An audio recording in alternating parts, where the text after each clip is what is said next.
Since 1984, Sawyer has existed to support your wildest adventures. Learn about their advanced insect repellents and family of technical lightweight water filters at Sawyer.com.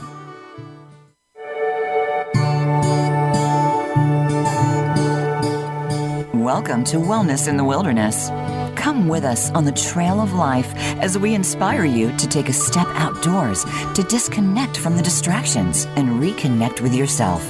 Sydney Williams and her guests will motivate you to get active and get well. Now, here is Sydney. Welcome to Wellness in the Wilderness. I'm your host, Sydney Williams, author and founder of Hiking My Feelings. And today I am broadcasting live from the ancestral lands of the Tongva people, now known as Avalon, California. We moved here last week and it's pretty epic. Like, there's a lot of things changing all at once. We went from living in a van for 4+ years to moving into an apartment. We went from living on 9 acres with 4 other people to moving to an apartment where there's 4,000 people, which still is like a really small town. Like, this is not big at all. I can walk clear across the town of Avalon in about 5 minutes. So it's not like I'm moving to some big metropolis, right? But it's just, there's a lot of things changing at once, all good, including the weather, which has been like, I didn't realize how much I need sunshine in my life. And like the 2 or 3 days of sunshine we've had since we got here, like I go outside and I'm like, oh, there it is. Oh, it has risen another day. It's like, it feels kind of dramatic, but I guess that's kind of how life goes when things are in transition. So thank you for joining me here on Wellness in the Wilderness this week. Before we get started with our guest today, I wanted to share a presencing and processing tip. If you missed our episode last week, I was talking about how I've been thinking about something that Natalie Small said on her interview about Groundswell Community Project and the surf therapy program that she runs. And she was talking about how presencing is like just being in your body and not necessarily verbalizing or talking or communicating, but just like being in the moment, paying attention to what's happening in your body. And processing is more like we're going around the circle, we're talking about our feelings, and how those two single terms kind of unlocked everything that we do in Hiking My Feelings in a new way for me. So we've started to include some tips in our Wellness in the Wilderness newsletter, which you can get on Mondays if you subscribe at hikingmyfeelings.org/wellness. So the tips this week are really, it's a combo deal. You're welcome. It's the first 3 questions that I ask myself. It's from the book. So when you start feeling feelings, or if you are also going through a big transition, it's a new year. Maybe you're starting a new job. Maybe you're like, oh my God, this is the year that I actually do what I want to do with my life and I stop living up to the expectations of other people. I don't know. But if you find yourself feeling some stuff and you're like, what the heck? And you feel overwhelmed, much like I have for most of this week, a grounded overwhelm is what I would explain my current situation as. First things first, what are you feeling? Call it what it is. It gives you an opportunity to reflect. If you don't have the language for it, if you aren't familiar with what this feeling is, or you aren't sure where it comes from, you just are aware that the physical sensation is uncomfortable. That's fine. You don't need to have a name for it. If so, skip to number 2. Where do you feel it in your body? That gives us an opportunity to start paying attention to the cues our body is sending us, which will help us strengthen our mind-body connection. And lastly, have you felt this before? Because if you know what you're feeling and you know where you feel it in your body and you're starting to strengthen that mind-body connection, then over time, you can start to think about where these things come from. If it's a good feeling, do more of the things that contribute to that feeling. If you like being around certain people or certain places make you feel joyous, like the outdoors, I don't know, spend more time there, spend more time with those people. If you're like, wow, I feel absolutely depleted every time I go to this place or I talk to this person, maybe start thinking about establishing some boundaries. I don't know. It might be the best thing that ever happened to you. But first things first, what are you feeling? Where do you feel it in your body? And have you felt this before?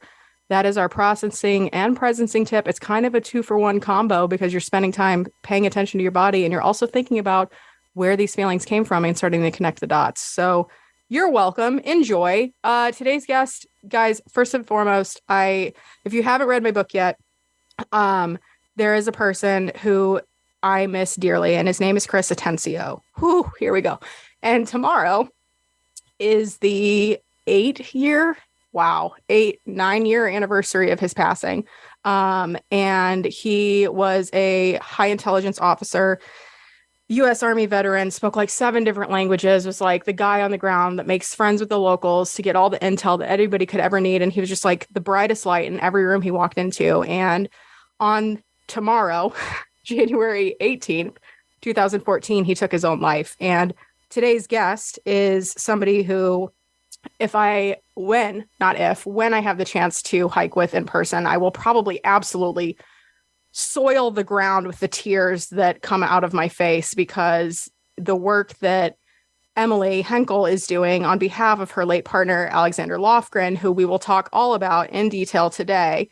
Spoiler alert, the reason that U.S. Army or all military veterans in the U.S. and Gold Star families have free access for life to the national parks is because of Alex. And we'll talk about who Alex was, how he lit up Emily's life and the life of the people around him as we keep going. But tomorrow is a very big kind of death-iversary for me. It was like the first domino to fall in 2014 that led to some pretty radical changes in my life and kind of put me on the path that I'm on today without really knowing it at the time. So all of which is to say, if I make it through this episode without crying, I'm not going to like celebrate that, because like tears are cool and crying is a great way to move energy through my body. I'm just warning you, it might happen. So let's stop messing around and get into it. Today's guest is Emily Henkel. And at 29 years old, Emily has endured more tragedy than most her age, but she is alive to tell the tale and determined to endure and inspire for the remainder of her days on Earth. On April 3rd, 2021, Emily and her partner, Alexander Lofgren, traveled to Death Valley National Park on a routine camping trip. The next day began the biggest nightmare of their lives. Alex fell from a 70-foot cliff and succumbed to his injuries about half an hour later. Emily suffered severe injuries while down climbing to the cliff to his aide, but was able to comfort him as he took his final breaths. Unfortunately, this would be the first of 6 days that she had to survive alone next to the love of her life on a desolate cliffside until she was found and rescued.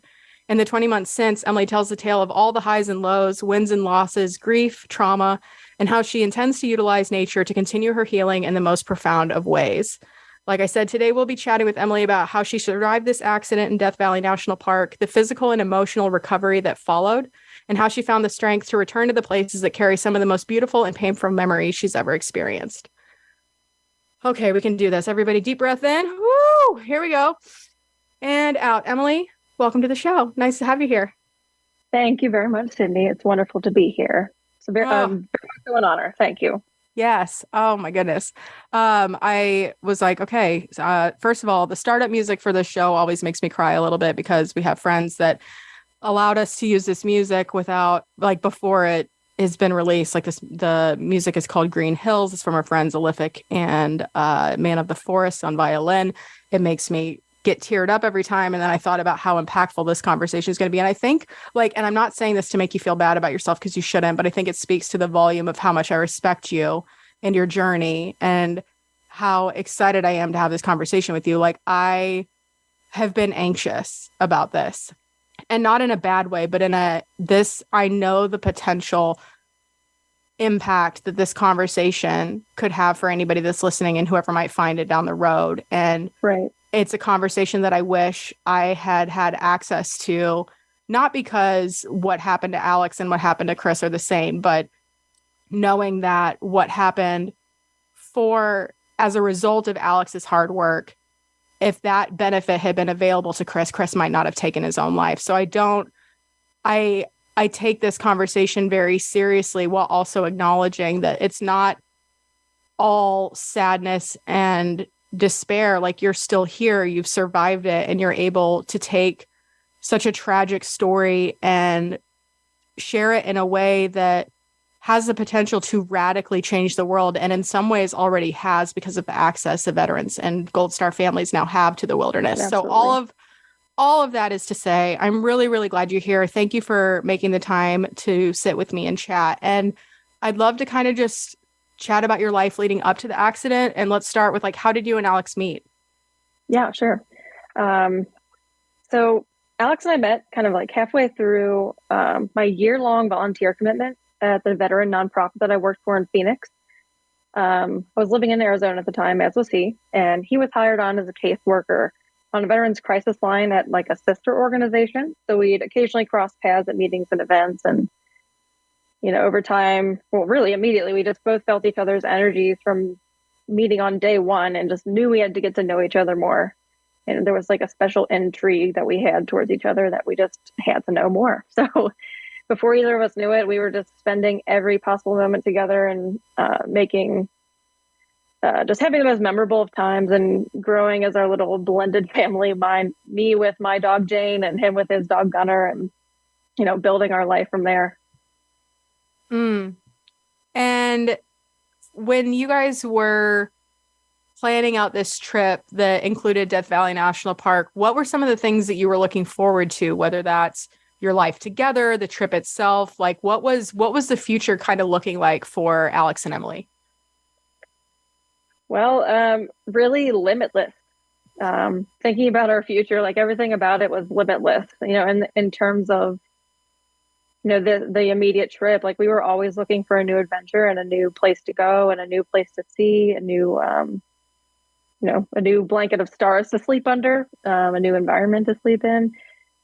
So the trip itself, we were just looking forward to visiting another national park together, and just be out in nature together, which was definitely where we thrived and where we grew. And nature itself just kind of built a relationship and built us each individually, but also together. So we were just doing what we absolutely love. We were looking forward to, we always, anytime we go to a new place, we spend like the week before, however long, on Google Maps and searching and doing research and looking at articles and seeing what like the best spots are. And so we were just looking forward to just what we normally do, make the drive on the National Park Drive and see some of the sights to see. But we were at a place in our lives where we were talking about children. We were talking about, or at least a child, we were talking about buying a house in Tucson where we lived. So that's when like our future was, and everything about us was kind of limitless. Like, we were so looking forward to absolutely everything. We just had so much to look forward to, and we had like a giant list of things that we wanted to do together, and we were excited to accomplish it. Death Valley being one of the things. Nice. And how did you guys land on Death Valley? I mean, for folks that aren't familiar, it's not exactly the kindest climate of the national parks that you can choose to visit. It gets wicked hot there. So how did you decide on Death Valley? Knowing the time of year. So it was April when we went. So it was still a little extreme during the week, but it was averaging maybe 95 during the week. Still hot, but we just went because it was a good time of year, and it was kind of out of the way. It's not very too easily accessible, like as opposed to Saguaro National Park, which we lived right next to. But we had a long weekend. It was Easter weekend, and we were going to go visit Alex's parents out in California. They live in the Mojave Desert. So it was a perfect opportunity to drop off the dogs with them and then just kind of have our own, which rarely ever happened, a trip without the dogs, but just our own little opportunity to visit and check off yet another national park off our books. All right. So we're in Death Valley. You're getting ready for an adventure. And what happens? Like, what was the thing that kind of started this situation that ended in a rescue? So to keep it somewhat short, like, we started off, doing what we always do. We were at the visitor center. We got our maps. We got our little souvenirs. Always got like a little bit, one of too many, a little bit of coasters, a little bit of stickers, you know what I mean? So we did our usual thing. We talked to the park ranger. We got an idea of where we wanted to spend the evening, because we had our backcountry park passes and we were going to spend the night under the stars. We never slept in a national park before. So we got recommendations as to where to go. So we took off, we explored the park a bit. And at some point we were going to go look for our camping spot. So we were on a backcountry road, an established one, when all of a sudden, a very inconspicuous rock on the side of the road, I guess, slit both of my passenger side tires, just making an explosive sound. Immediately knowing that it was extremely problematic. And it was absolutely irreparable. You couldn't repair it. They were a complete slice. And we were 30 miles at least from the nearest civilization. So we knew at that point it was extremely dire and we were stuck. So that's what kind of started it all. And then we kind of from there went to that was the first moment we went into survival mode, and we realized it was extremely dire. We were in the middle of absolutely nowhere. When you're that far into the desert, no one's expecting us to be, we're doing what we're supposed to be doing, and we're supposed to be in the park. No one's waiting for us. Like we weren't overdue at this point. So no one's going to find us. And we were so in such a location where, no one's going to run across our car. That ended up being true. No one ran across our car until Thursday, like 5 days after Alex died, 5 days after anything ever happened. So we spent the entire afternoon, entire evening planning and thinking through every aspect of what we could possibly do and what's safest and what makes the most sense, looking at our maps, looking for cell service nearby, staying out of the sun, just preserving energy, preserving water, everything that we knew how to do, studying the topographic maps we had. And that's when we ultimately decided, the next day, only to do a short little jaunt down the road on an established trail, on an established road that we had seen on the map, to see if by chance we could run into anybody. And, ultimately we didn't, but that was the whole goal. And we figured that's going to be kind of our best bet. And really, ultimately, it ended up, that's when we were hiking down this canyon. We went through a mountain pass, very aware that it was could be treacherous. We knew it could be. We knew the elevation changes were a thing. Alex was an Army vet. He knew what he was looking at in terms of reading the topographic map, so we were aware. And ultimately, a few hours into our hike, and as soon as the sun was starting to come up, because we left at 4 a.m, we wanted to preserve, to be as safe as we could. And that's when he lost his grip and ended up falling. When we reached this cliffside that we knew we weren't going to be able to pass, but he lost his footing and he slipped and he fell as soon as we were going to stop and turn around and wait out the heat of the day. So that was the beginning of just 6 days of absolute hell. And what ultimately led to my 6 days of survival and being with him until he took his last breath and suffering severe injuries on my end, suffering a trimanular fracture. So wow. There's so many details that goes into it, but in a super condensed manner, if that kind of makes sense, that's how it kind of came about. Yeah, well, we're going to get ready to jump to a break here pretty quickly, but when we get back, we'll talk about the 6 days of survival, the rescue itself, and how you started to recover both physically and emotionally from this accident. We'll be right back with Emily Henkel. Don't go anywhere. Become our friend on Facebook. Post your thoughts about our shows and network on our timeline. Visit facebook.com/Voice America. Have you ever spoken unkindly to yourself? Do you realize when you do? Are you ready to make changes, but find yourself completely paralyzed by the choices in front of you? We live in a hyper-connected, always-on world, and frankly, it's exhausting. Let's make time to disconnect from the distractions and reconnect with yourself. Hiking My Feelings exists to help people discover the healing power of nature. Kickstart your healing journey and grab a copy of the book that started our movement, Hiking My Feelings, Stepping into the Healing Power of Nature. Named one of Audible's best hiking audiobooks and available wherever books are sold. Visit hikingmyfeelings.org today to learn more. Sawyer is more than an outdoor company. Every Sawyer product you buy contributes to our common humanity, bringing Sawyer water filtration systems to people in need all around the world. In just 2022 alone, 260,000 households in over 45 countries received clean drinking water through Sawyer filters. Over the past 10 years, we've teamed up with over 140 charities in 80 countries to provide long-term, sustainable relief, domestically, internationally, and in disaster situations. Together, we're saving millions of lives. Thank you. Ready to find your wellness in the wilderness? Look no further than Hiking My Feelings. Through a combination of community and self-discovery, our programs are designed to give you the space and support to connect life's dots. If you're looking to figure out who you are underneath the stories you've been given and are ready to redesign the map of where you're headed with actionable steps and opportunities to dream big, we're here to walk alongside you. Whether you're a seasoned adventure enthusiast or brand new to the healing power of nature, we've got your back. Visit hikingmyfeelings.org today to download our free Trail Thoughts worksheets and learn more about hiking my feelings. It's your world. Motivate, change, succeed. VoiceAmericaEmpowerment.com.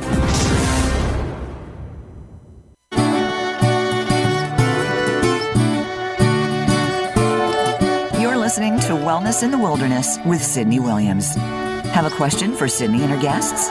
Join us on the show at 888-346-9141. That's 888-346-9141. Now back to the show with Sydney. All right, welcome back to Wellness in the Wilderness. I'm Sydney Williams, and I've been chatting with Emily Henkel, who has quite the story. We were leaving off before the break. She was talking about how her and her partner Alex were in Death Valley National Park, and they experienced 2 flat tires. They took the rest of the day and through the night to plan. They woke up early, doing everything they could to beat the heat, to preserve their energy. And right before they were getting ready to sit down and wait out the heat of the day, Alex wanted to make one last little check on this one little place, and then he fell. So Emily, let's pick up where we left off. So Alex has fallen. He lost his footing, and you're going, like, was there instructions to come down and get him? Like, what happened? Like, I just can't even formulate sentences thinking about what I would do in this situation. So take over, tell me. Even being there, it's still near impossible to actually wrap my head around what happened and how I managed to just function and continue to survive through it all. But so after Alex's fall, I did everything I could to try to help him, because I was right in front of him. I was feet away from him, and there was nothing I could do. And all I could do was sit and watch in horror. And when he landed, he was conscious, and he was calling for help. And I knew that there was absolutely nothing and nowhere that I needed to be other than by his side. So with my backpack secured on my back, I immediately rushed to the opposite side of the cliff, where we had identified this angled crack that was just big enough, or at least enough of an incline to squeeze my body into, and down climb as far as I possibly could as Alex called for me and called for help. I made it about halfway down until I was met with no more holds, nothing to hold on to, and my own 30-foot drop. And I was absolutely terrified, but also had the sense of fearlessness that kind of allowed me to get down to the love of my life, who was struggling to breathe and inconceivable amount of pain on this rocky, rugged ground that he'd fallen to. So my one and only mission, no matter what else was happening, was going to make it to Alex's side. So that is what I did. I went to the crack. I reached that spot. I dropped my backpack, and I just let go. It all happened so fast, but the next thing I knew, I was sitting at the bottom of this vertical wall that I had fallen from, pain just hanging through every single part of my body, with 1 million thoughts running through my mind, and just frantically trying to understand what had happened. Something felt strange about my feet, and that's when I looked down to see my ankle, my leg bent at just a nauseating angle, my left foot.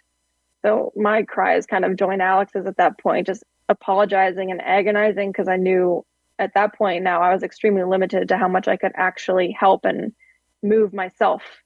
So my only goal was to make him as comfortable as possible, to feel as loved as possible. And it was pretty clear to me and him that his time was super limited, and his body was just kind of failing by the second. And but I always fought, those 30 minutes that he was alive, I was fighting as if there was even an ounce of hope of saving him.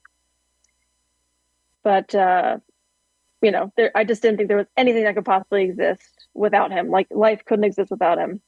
We were supposed to be together forever. So, he took his last breath after about 30 minutes and succumbed to his injuries.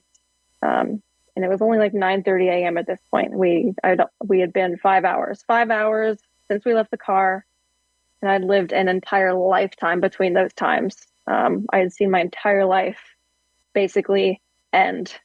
And after that point, it was just me. It was just me, and I was panicked and frantic. The day was a blur, but I had no idea I was going to make it through. I scooted as far as possible away from him. I just didn't know what to do. And I was scared. The situation was incomprehensible. The cliff was only like 25 by 30 feet. So I was going to be trapped regardless. And I realized, like, despite, even if my ankle was severely, severely broken, there was nowhere to go. I was surrounded by 200s of feet vertical walls on the left and right side of me. The 70-foot cliff was behind us that we fell from, and in front of us was probably 100+ foot cliff vertical. So I was not going anywhere, and I just had to wrap my head around absolutely everything that was happening. So just really the entire time I was trapped, and I just remember the constant battle with the sun and the feeling of being exposed and the feeling of agony and just the feeling of absolute helplessness. And it was just, every part of it was surreal. Let's see, is there anything, what else did you ask about? Wow. No, I mean, that's huge. So you're there. Now you're trying to figure out how to wrap your head around, one, the loss that just happened, but two, your survival. What ultimately ended up resulting in your survival? How did you get rescued? It kind of blows me away thinking about the things that I happen to think of in those moments. The times when I thought that my brain would just absolutely shut off, because how can you survive? How can you even function after witnessing this? How can you even function at all and be alive when he wasn't? Up until like his last breath, like I was telling myself, there's absolutely no way I can do this. Like, I'm not going to be able to live without him. And then there was something shortly after he passed that I'm just like, I got so much determination and so much just strength built up somehow that I was going to get us out of there no matter what it took. I think mental fortitude is the number one thing that helped get through it. And it's weird because we had watched like one singular season of Alone. And we always were able to pick out like who's going to make it to the end, because we were like the mental fortitude of these people, the ones with the best attitude, the ones with the will to do it, the will to survive, they're going to make it. And the ones that make a game out of it, and they're like dancing while they're catching fish, right? Like, right. There were so many good memories just watching that. And we loved watching shows like that together. So that one show ended up being a huge reason why I thought of most of the things that I did. The mental fortitude being the most important one, I think. But I knew it. I didn't have time. Like, I didn't have time to think about anything other than surviving, because I knew, as I was like curled up against the wall after I had like moved away from Alex, I don't even know. I don't know what happened. I was in shock. I don't know what was happening. So I realized like the sun was coming up, and the was tucked against was like eastward facing. So when about 1 p.m. came around every day, my shade slowly and just menacingly slipped away, revealing the horrible blaring sun. Because like I said before our break, that it's reaching like 95, 100 degrees during the day in April. So it's still terrible. So from that moment, I immediately found a spot that maximized my time out of the direct sun. And there was no possibility of building a shelter. I knew just somehow on the top of my head, I'm like, oh, shelter, fire, food, water. Shelter was not a possibility. I was on a tiny cliff, no vegetation except for like one dead tree and rocks. So without the possibility of like any materials or any ability to move on my end, ability to use my leg or walk, I searched my bag for something to protect me. And that's when I found my emergency blanket. So for 6 days, I slept basically under a piece of aluminum foil. But that alone, like, it wasn't one of those fancy ones. It was like literally any movement just made it rip. So, but that I had to preserve that no matter what, because that was my shelter and that is it. It kept me out of the sun during the day, and it kept me warm at night, because the temperature would drop about 50 degrees from the middle of the day to the middle of the night, and it was absolutely frigid. Desert 50, way different than any other 50 degrees. It's absolutely horrible. So I told myself that I can do literally impossible things. I can do hard things. I had told myself that over and over and over again. I had just finished Glennon Doyle's book, Untamed. So that was like the first thing that came to mind. I'm like, Emily, dude, you can do this. You can do hard things. You can do impossible things, and we are going to make it out by whatever means necessary. So I don't know, that mental place that you go is absolutely horrifying. Like after knowing that you're likely going to die and you're leaving it completely up to the universe to be found. There's nothing I can do. I mean, I screamed, I had emergency whistle. I was blowing it constantly, preserving my voice as much as I could, but blowing it so it echoed through the canyon, anything I could think of. But just the thought of like knowing that anything could happen, I was out in the elements completely. Whether I died of starvation or by a flash flood flowing through the canyon. It was April, spring showers happen. And that would send me over the edge of the 100-foot cliff in front of me, or a bite from a scorpion or rattlesnake or heat stroke or hypothermia. All these things are running through my head, or infection. Because during the fall, my whole hand was just totally battered and bleeding and all just open. So I was worried about 100 million things.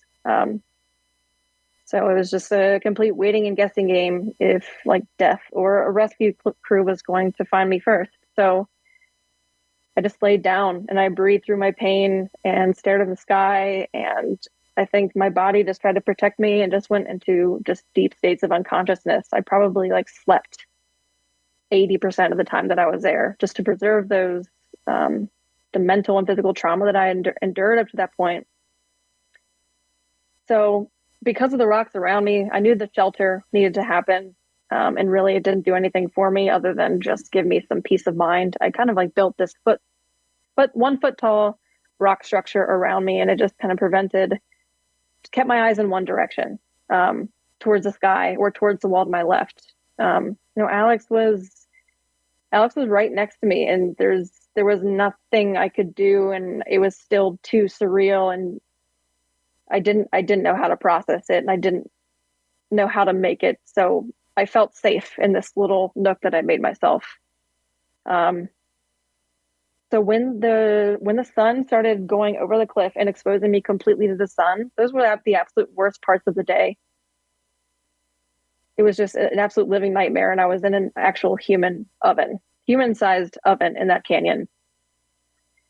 So once that sun rose around 1 p.m., I had only minutes left of shade. So I always looked forward to those. So I guess after the nighttime, when it was freezing cold, I would really look forward to those first few minutes of sunlight as it started to come up, because it was warm after shivering the entire night. But, that was also the worst part of the day. I had 6 hours of the day just with direct blistering sun. So I had crawled a few feet to my right and built a tiny little dam, because somehow, absolutely miraculously, we were in an area that had some trickling spring water. There was a waterfall. And I guess that could be one of the reasons that we chose that way, because, chose that way to go when we were looking for help. Every other way was absolutely exposed, no vegetation, no nothing. This way, yes, the topographic map indicated some elevation changes, which we were aware of, but then again, we also saw a spring on the map. So that ended up being an absolute saving grace, probably saved me from heat stroke. I would spend, before the sun fully came blaring down on me, I would just douse myself in water, my head, my clothes, and I would crawl back to my emergency blanket and my rock shelter and just sit there. And I would just try to make it through. If I was lucky, my brain would shut off. I just fall asleep and make it through the worst part of the day.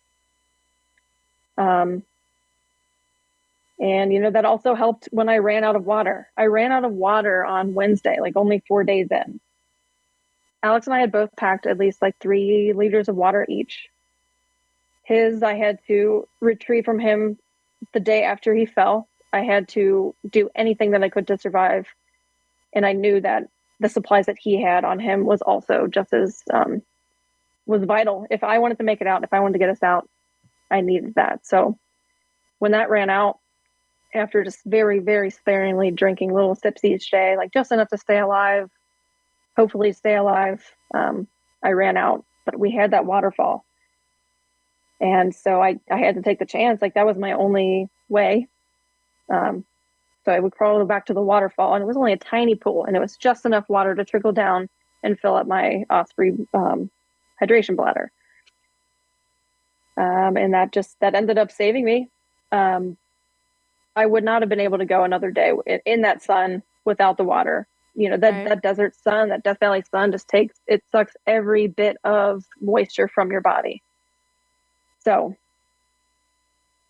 it ended up being, I wasn't sure if it was going to be bacteria, if it had bacteria in it, parasitic, but I had that 50-50 chance, is going to be okay? Am I going to live, or is this going to kill me faster? Thankfully, it was okay. I could stomach it. And, just that one source of water, it was just absolutely life-giving. Literally life-giving. Literally life-giving. So what was before we jump to the break, what was, in like a sentence or two, what was the function after all of that, finding this water, building your shelter, having this emergency blanket? What was the impetus to your rescue? Did you have a Garmin that you activated SOS for? Did your family expect you to come home and then you weren't home and they called and then they sent a search party? Like, what happened that led to your rescue? Well, it started, we were supposed to be back, and we had a definitive, which normally this isn't how our trips went. Like, we always sent an itinerary to family and friends, but this time we actually had like someone to go back to, Alex's parents and Alex's family, for Easter dinner on that Sunday, April 4th. We didn't show up, and they were kind of questioning, and my family was questioning, okay, well, maybe they just extended the trip. You know, most people thought that we just ended up going away and like eloping somewhere. When we didn't arrive that night, when we still didn't arrive the next day, family, friends, my friends, Alex's friends, and my parents all were like, okay, something is wrong. They called the police, and the search party ensued from there. But keep in mind, Death Valley National Park is 3.4 million acres of desolate, nothing landscape. I am regretfully, obviously, did not have a Garmin in reach, which I do now. It was in our cart. You know, it was just one of those things that we weren't sure that we wanted to pull like the trigger on the $400, but obviously I would pay that times 1 million to give, to have life back. So we did not have that, but ultimately that's how we ended up getting the search party started. And that's how I was found 6 days later. Wow. All right. Well, when we come back from the break, we'll talk with Emily about how she was able to start her physical and emotional recovery, and a bright, shiny spot that happened in the midst of this tragedy, which was the Alexander Lofgren Veterans and Parks Act. So don't go anywhere. We'll be right back.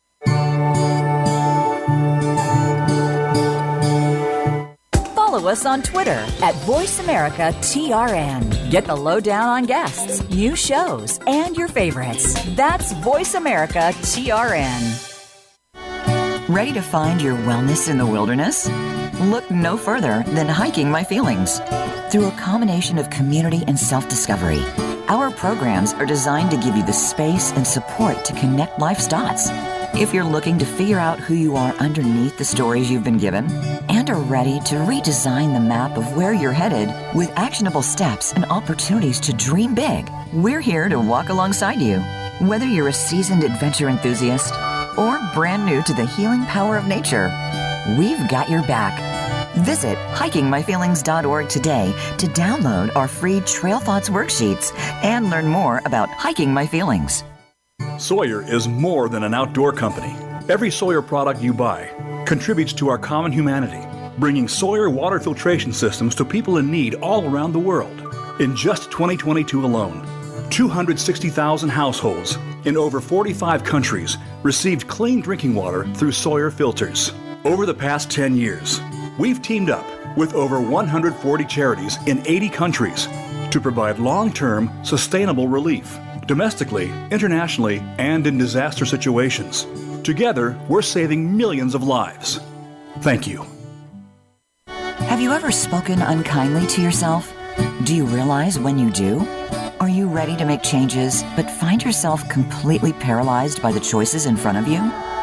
We live in a hyper-connected, always-on world, and frankly, it's exhausting. Let's make time to disconnect from the distractions and reconnect with yourself. Hiking My Feelings exists to help people discover the healing power of nature. Kickstart your healing journey and grab a copy of the book that started our movement, Hiking My Feelings, Stepping into the Healing Power of Nature. Named one of Audible's best hiking audiobooks and available wherever books are sold. Visit hikingmyfeelings.org today to learn more. It's your world. Motivate, change, succeed. VoiceAmericaEmpowerment.com.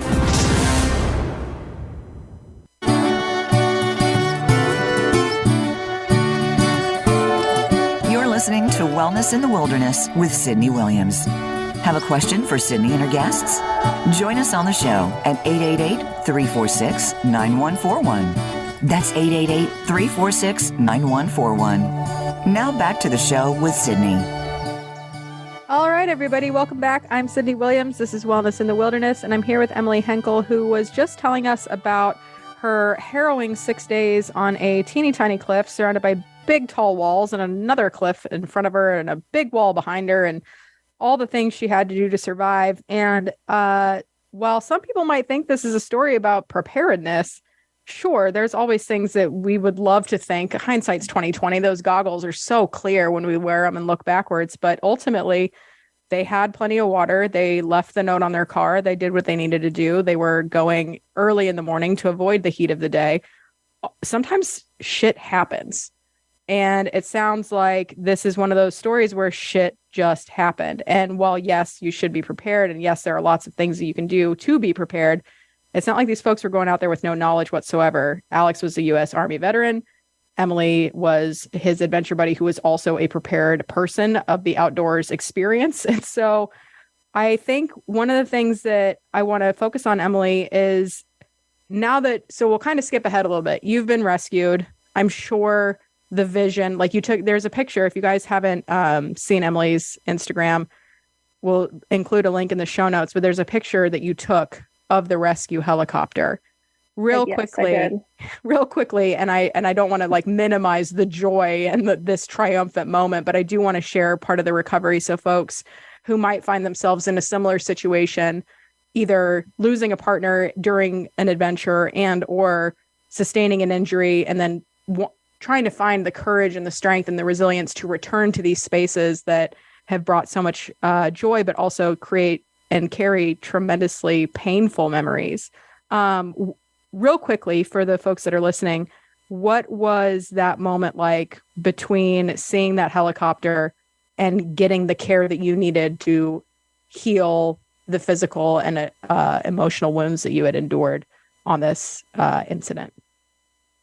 So I have a really interesting relationship with like helicopters now. So for me, it obviously was the most euphoric and most just incredible moment, knowing that seeing that helicopter meant that I was going to live. I had made it. They saw me, I saw them, and I was going to make it out, and I was going to live, and I was going to get out of there. And I didn't even know what that meant in terms of, Alex, and I just wanted out for us. I knew it was for us. So seeing that helicopter, which actually they found my car on the 5th day, on Thursday, April 8th. They found the note, and after they found the note in the car and the emergency contacts and the information that we provided, they found us very quickly. But, the helicopter, the propellers were filling that entire canyon. I heard it coming. It was just absolutely thunderous going through that canyon, and my heart and my chest and my stomach just dropped. But also this immense amount of euphoria was just overwhelming. But that helicopter had to turn around. They left me. Now they just had apparently they had some mechanical issues, but that was a whole other mental hurdle to get over. Seeing it, realizing that I was done. I was going to get out of there. I was safe, but they left and they didn't come back for 24 hours until they could get like a new crew and safely conduct this rescue. because I was not in an ideal place. The canyon was too narrow for the propellers, and the rope was just too short to get across, like, to my ledge. So it was just absolutely euphoric seeing it. And, for everyone else, for my parents, I guess, for my family, a helicopter is just such a nice, freeing feeling for them. But for me, hearing a helicopter, seeing a helicopter, shout out to PTSD, was anytime, like, my heart stops. I just, no matter where I am, because it indicates to me leaving Alec behind, leaving this place where half of me died, leaving just the worst part of my entire life behind. Not even behind, just it's hard to explain. It's hard to wrap my head around, but that's, kind of what that was about. And then you said something about the healing recovery. Yeah. So tell us about what it was like to start moving through the recovery process. Like, what were the physical injuries and how did you start to recover from those? That part, every part of it, every part of this journey story is absolutely wild. I was brought straight to Ridgecrest Regional Hospital, tiny little town, tiny little ER in Ridgecrest, California. No, I couldn't have any surgery or anything immediately because of the intense swelling. And, I had been on it already for 6 days, completely broken. Recovery and everything. Basically, it has seemed exhausting and kind of never ending. But I also kind of expect it. I see the positives in it. I can't believe that I still have my foot. I still can't believe that my surgeon in Ohio did such an incredible job repairing it and getting me back on my feet, literally. But over time, there's a lot of things that have come about since then. The prominent thing at the time was my foot that is literally black and blue from my toes to my shin, the bottom of my knee. But I also learned, I sprained my right foot. I have pain in my right foot all the time. I have pain on my left foot all the time. I joke with my surgeon at times that I just would love a quick amputation and just take care of it. But now, obviously, not necessary. That's just like me being in my grumpiest days. Right. Learned I had a compression fracture in my spine, which really didn't show up until, we didn't really look at anything else because that wasn't, I don't know, my leg overshadowed everything else. So I have a kind of debilitating back pain a lot of times, happens like once every month or so, and just causes the horrible pain. I can't stand, I can't sit, sciatica. But it's a long and never ending process. Like I feel like I am constantly just beginning healing. It feels like the weight of shock has just lifted. It feels like one chapter of grief has lifted and now I'm met with another one. And it's really, again, like anything else, it's really hard to explain. But it is a constant battle. Like no part of it is easy. No part of it is linear. And I think both my accident and this horrific experience, not only that, but just like with anything else in life, it's one thing after another. And it doesn't have to be like all horrible things, but it's different hurdles to get over. And it's the will to continue to heal and continue to fight. I don't want that every day. Like, I'm not going to pretend that I'm this magical,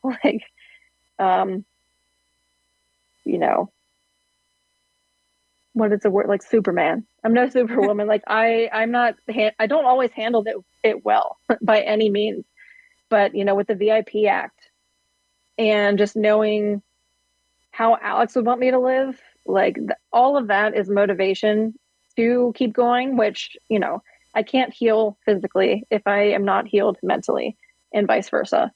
Yeah. It is a literal constant thing. Whether it's my back, because pain in general just really brings you down when it just happens for such a long period of time. So that is kind of where my next steps happen. That's where my next steps occur, where I know I'm happiest, and the whole point, finding my wellness, finding the point that I want to go back to go back to the desert and like just face these things. So all that relates to all the physical and mental healing of it all. Facing it, experiencing it, living it, feeling it, as horrible as it can be. That's the gist of how the physical recovery kind of has been and will continue to be. Yeah. And I mean, like we were talking last week with Drew Peterson, who is a professional skier and had an accident in 2014 that was kind of the impetus that started his healing journey and kind of woke him up to these emotional breaking points and the physical breaking points. And it sounds like if we're taking Drew's conversation and Drew's story and kind of putting that layer onto your story, then you're right there in it. And it's another one of those things where it's a lifelong process. It's a little bit easier to wrap our heads around healing physical injuries because we're like, oh, okay, we've got a broken foot. That takes typically however many weeks or months to heal. But with the emotional and mental side of things, there's not always something tangible. And that was one of the big takeaways last week from my chat with Drew was like the emotional side of healing. We can't really put a timestamp on it. We can't say, oh, we'll be better in 4 weeks. So let's do this, Emily. The Veteran and Parks Act was legislation that Alex was working on. It was then named after him. And for anybody that's curious about that act itself, we've already posted some links in the promo for the show. We'll post some in the show notes. But what are you looking forward to in 2023 as it pertains to getting back outside and starting to carry some of Alex's legacy before we end our show today? Well, the passing of the VIP Act was, I knew that I had a purpose and a reason for living. And I have been and will always be on a constant mission to find it. I survived for a reason, and the VIP Act is one of those reasons. His office, Raul Grijalva's office down in Tucson, worked absolutely tirelessly to like make this happen, and all within like 8 months of his passing, it became a law. Alexander Lofgren Veterans and Parks Act, and it combines all the things that he was incredibly passionate about, and with all the things that I'm passionate about, like helping people, helping veterans. That's where we connected. That's where we, found similarities in each other and like where our relationship grew. Like I said earlier, nature and the outdoors built the foundation of our relationship. We grew so much, and I saw the absolute beauty in his eyes, like through his eyes, being out in these spots, and just the absolute elation that he felt and the solitude that he felt. And I know he struggled all the time with PTSD issues and other issues related to his service in the Army. So as 2023 is starting here, I want and desperately need this year to be the year of personal and professional growth. And I feel it deep in my bones that this is going to be unlike any other year that I've experienced. I've lived with my parents since the accident for almost 2 years now. And, it's not all that ideal. Being 30, almost 30, living your life, building a life, and then just having it all taken away and go back to square one. But I want to get back out there. Like, I am ready to be on my own. I'm ready to travel. And the only thing that I know makes sense for me is just, I don't feel like I belong in particularly one place. I'm unwilling to just commit to one place. And there's so many things that I want to see. And it's kind of continuing Alex's legacy and continuing the life that we lived and shared together. I want to continue that. Fun fact, I bought a van. This is a goal that we had always had. It's in the shop now. Hashtag van life. It is in the shop, but I am going to be fixing it up, taking it out, and taking my dogs out, reuniting our 3 dogs that we had together, and just exploring, doing the things that we absolutely love in his memory, in the places we loved. Yes, I love this for you. Thank you so much, Emily, for joining us on this episode of Wellness in the Wilderness.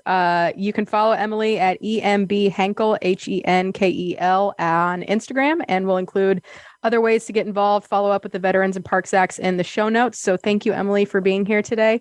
Next week, we'll be chatting with Samuel J. He's a musician, a conservationist, and all-around good human. We'll be talking about his connection to nature, how he works to protect it, and the music that his conservation work inspires. So thank you so much for joining us for this week's Dose of Wellness in the Wilderness. I hope that today's conversation was a breath of fresh air, and I look forward to connecting with everybody again next Tuesday at 1:00 p.m. on the Voice America Empowerment Channel. Until next week, be good to yourself.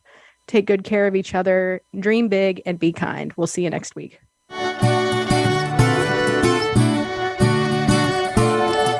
Thanks for joining us on this week's show. We hope this episode has been a breath of fresh air for you and has inspired you to find your wellness in the wilderness. We will reconnect with nature and you again next week.